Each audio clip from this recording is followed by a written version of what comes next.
As you come up to 10, that is their God. That is 10. That is the hermaphrodite. But if you stop at 9 and you skip to 11, skipping God, then you are a Luciferian. Because 11 is the number of the magician. It's the one step above. Once you have accomplished the tree of life, you are now the magician. You are one above 10. But they're doing it by skipping God.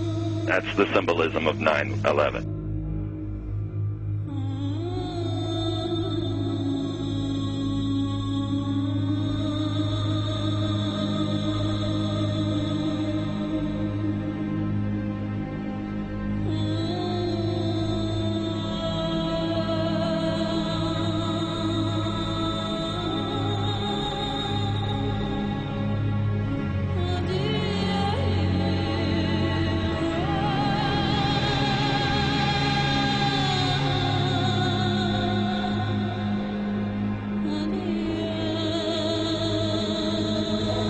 It is a big idea, a new world order.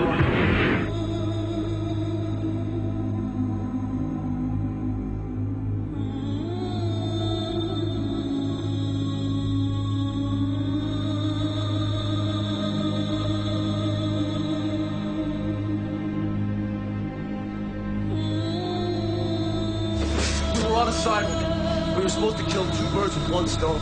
In Fight Club, Project Mayhem destroys a giant bronze spherical sculpture. This seems an obvious reference to the sphere at the World Trade Center complex. Trust me. Everything's gonna be fine. In a pivotal scene reminiscent of 9/11, we see the destruction of skyscrapers and the change of a skyline. Second anniversary of the 9/11 attack on the World Trade Center, George Bush asked for an $87 billion increase in military spending.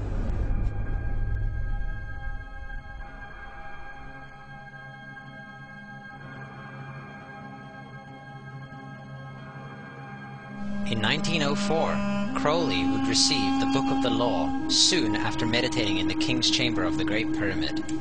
He claimed he had been contacted by a being called Aiwass. Crowley would also use this symbol in his work. Some of its meanings are said to include a reference to the number 77 in Hebrew and a connection to the god Pan. Crowley made this drawing of a non-human intelligence he saw during a ritual.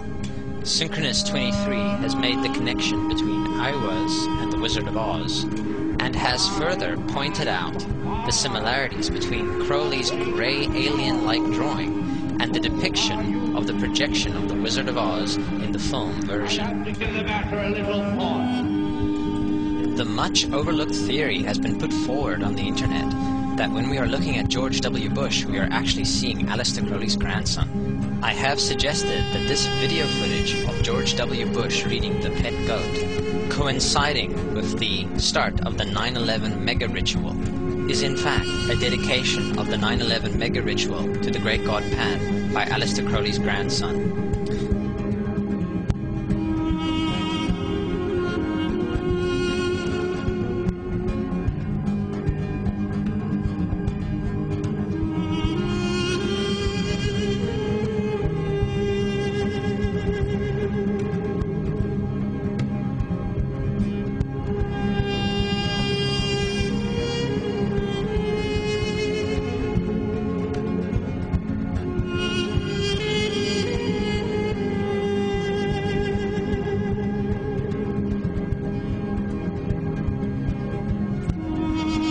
Things get a little weird.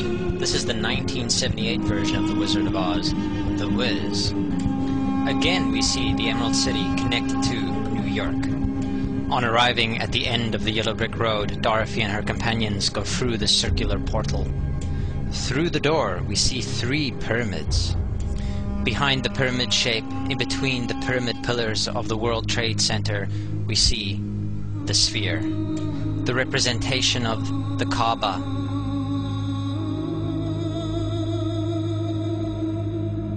The inhabitants of Oz dance around the sphere in ritualistic fashion. Fashioned in giant letters over the dome of the sphere, we see the word Oz. Oz, symbols of Pan and Aiwass. Seen smack at the heart, where the new Aeon was ushered in, and where the Stargate was opened.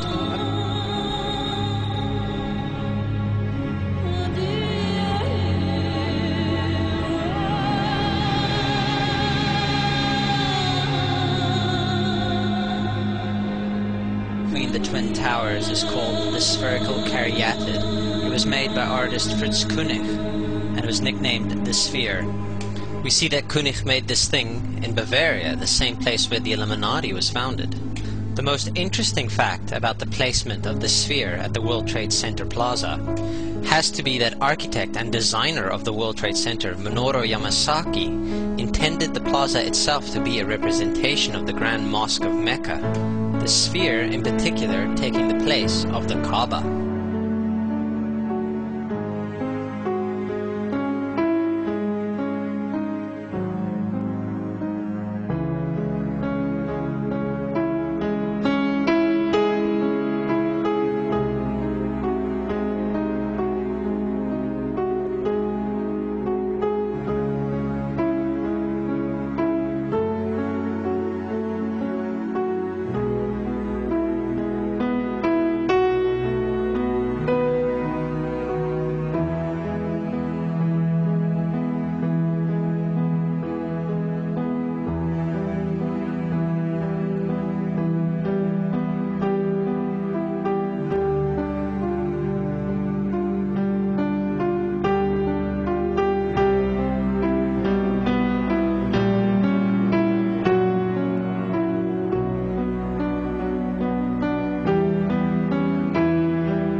So, my friends, it's time you start placing your faith and your dedication to the one and only God, the everlasting creator of everything on earth and in the universe.